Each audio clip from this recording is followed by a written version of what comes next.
Look up at the sky on a clear day, and you might see one or two planes cruising along. Seems peaceful, right? But here's the truth. At any given moment, there are over 10,000 flights in the air worldwide. Imagine thousands of metal tubes, all zooming at 600 miles per hour, flying through invisible lanes, stacked at different heights, all trying to reach their destination on time. It sounds like a recipe for chaos, but somehow it works. Planes don't collide, routes don't tangle into knots, and the whole system feels almost effortless. So how on earth do airlines and controllers keep that sky traffic jam from turning into disaster? Let's dive into how airline traffic actually works. Separation, the core principle. When you think of traffic, you probably picture cars stuck on a highway, brake lights glowing red for miles. Airline traffic is nothing like that. You can't exactly have planes lined up nose to tail in the sky honking their horns. Instead, the system is built on one big principle: separation. Every plane in the sky has to keep a safe distance from every other plane, both side to side and top to bottom. Think of it like invisible bubbles floating around each jet. If you're flying at 35,000 feet, there's usually at least 1,000 feet of vertical space between you and another plane above or below. Side to side, the spacing stretches several miles.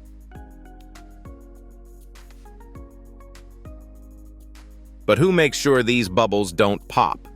That's where air traffic control (ATC) steps in. Controllers act like referees of the sky, guiding planes along their assigned paths, making sure they never drift too close to each other. Pilots don't just take off and wing it. They're constantly checking in with controllers, sometimes dozens of times during a single flight. And the roads in the sky? They're not visible, but they exist. Aircraft follow fixed airways, which are like highways mapped out across the atmosphere. These routes are designed to handle huge volumes of traffic safely, spreading out planes so the skies don't get too crowded. Over oceans, where there are no radar towers, things get even trickier. Pilots have to stick to carefully pre-planned tracks, reporting their positions by radio as they cross the vast emptiness. If you want an example of just how busy this gets, look at the skies over Europe. On a normal summer day, Eurocontrol, the group managing European airspace, handles more than 30,000 flights in 24 hours. That's like trying to organize 30,000 Ubers all leaving at the same time but in 3 dimensions at 600 miles per hour. And yet, almost every single plane gets where it's going without a hitch. Keeping thousands of planes in the air safely isn't just about following routes, it's also about timing. Flights are scheduled down to the minute so that the skies never get too crowded. Think of it like a giant orchestra. Each plane is an instrument, and air traffic control is the conductor. If even one plane takes off late or arrives early, it can throw off the whole symphony. Airlines spend months planning schedules, coordinating with airports, and factoring in connections. A flight from New York to London isn't just about that city pair. It affects hundreds of other flights. A delay of even 15 minutes can ripple through the network, affecting planes, crews, and passengers across the globe. That's why airlines often pad their schedules slightly, giving some breathing room so small delays don't turn into chaos. Controllers also use a system called sequencing to manage traffic. Just like cars merging onto a highway, planes are spaced carefully when approaching busy airspace or airports. They might be asked to slow down, climb higher, or even circle in a holding pattern if too many planes are converging at the same time. For example, at busy hubs like Frankfurt or Dubai, it's not unusual for several aircraft to be stacked in the air, patiently waiting their turn to land. Air traffic controllers don't just think about one flight at a time. They manage dozens simultaneously.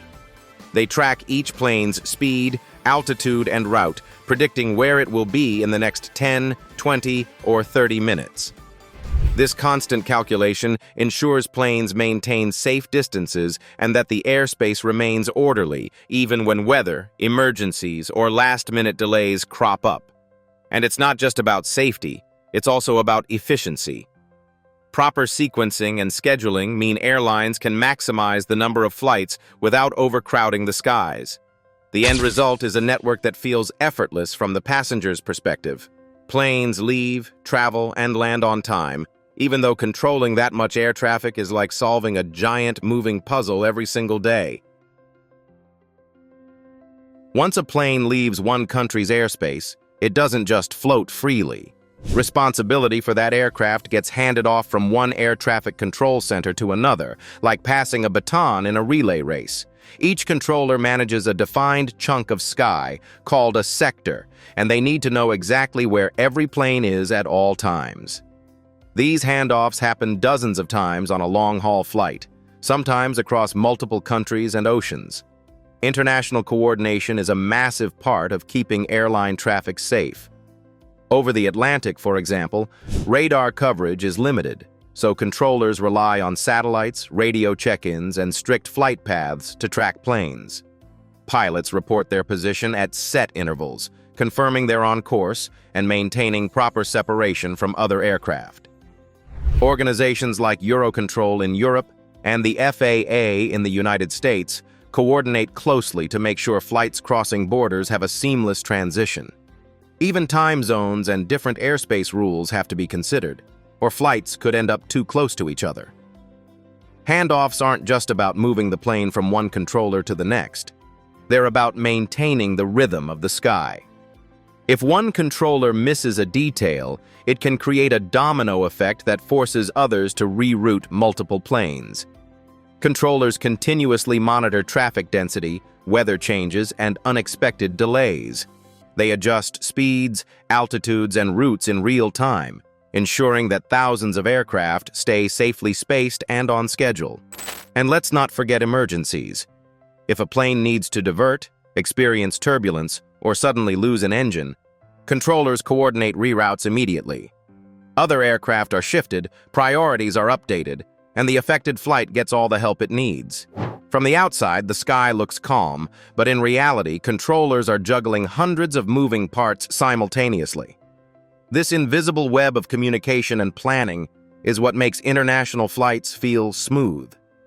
Passengers rarely notice the handoffs or traffic juggling, but without this precise coordination, crossing continents safely would be almost impossible. Weather is one of the biggest challenges in managing airline traffic. A clear, sunny day might make flying look effortless, but throw in thunderstorms, heavy snow, or strong winds, and suddenly controllers and pilots are juggling a completely different game. Every weather event has the potential to disrupt hundreds of flights, so air traffic control has to be ready to reroute planes on the fly. Take Hurricane Florence in 2018 as an example. The storm forced massive rerouting along the east coast of the United States. Flights to and from airports like Charlotte Douglas and Raleigh-Durham had to be delayed, canceled, or diverted, while controllers coordinated a huge shuffle of other aircraft that were already in the air. Some planes had to take longer, curved routes to avoid the storm, which meant recalculating fuel, arrival times, and sequencing for dozens of other flights. The domino effect was enormous, yet thanks to careful planning and constant communication, the skies remained safe, and thousands of passengers eventually made it to their destinations. Rerouting isn't just about safety, it's also about efficiency. Controllers have to make split-second decisions to keep planes separated while minimizing delays. They might ask one aircraft to climb higher, another to slow down, or guide a flight onto an entirely different airway.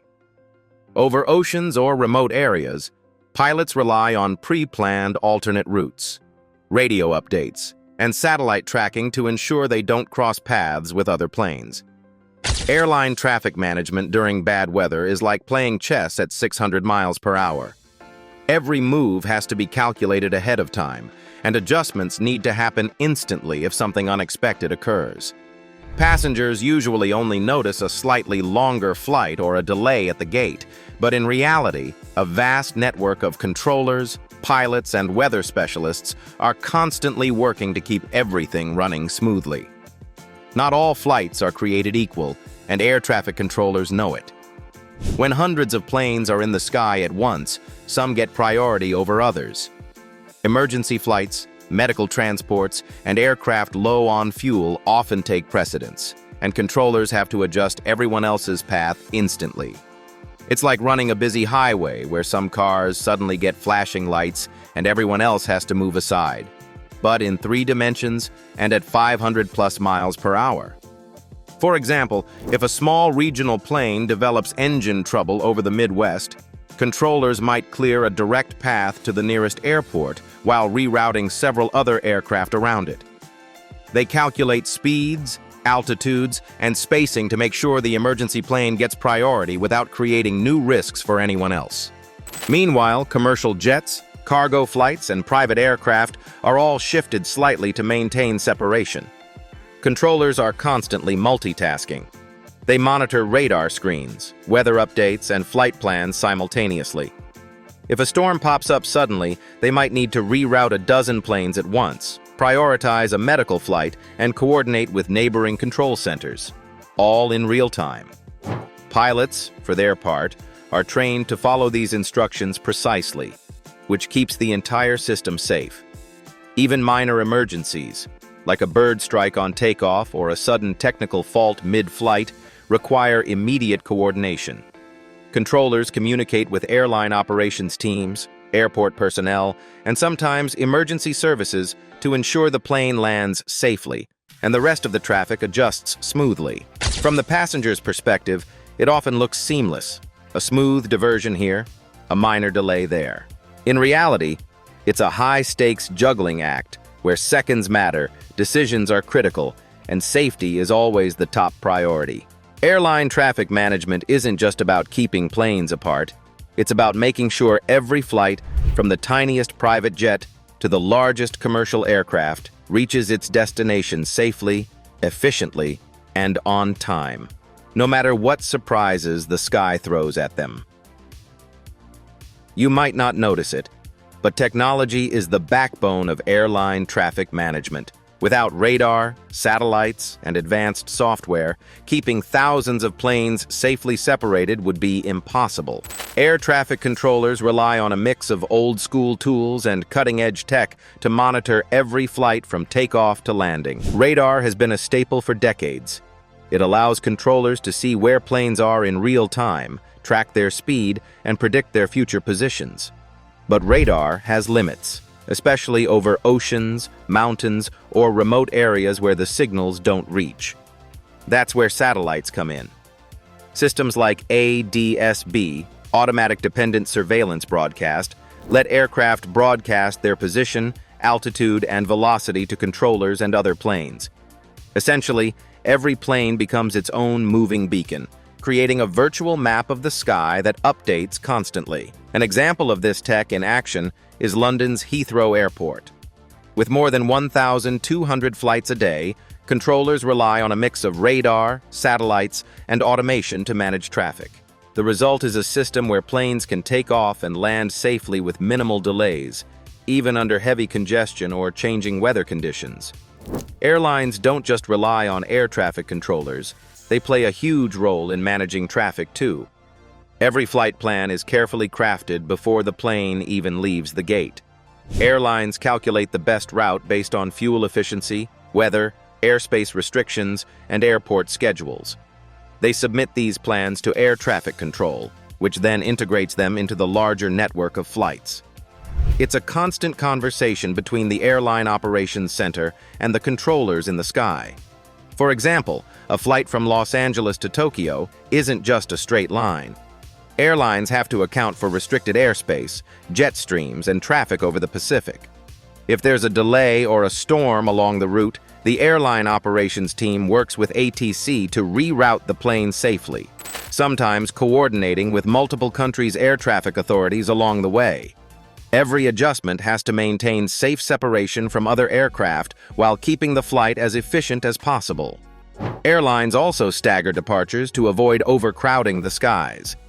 You'll notice some flights leaving just minutes apart, while others are spaced much farther apart, even if the destination is the same. That's strategic. By spacing planes correctly, airlines and ATC reduce congestion, save fuel, and minimize delays for everyone.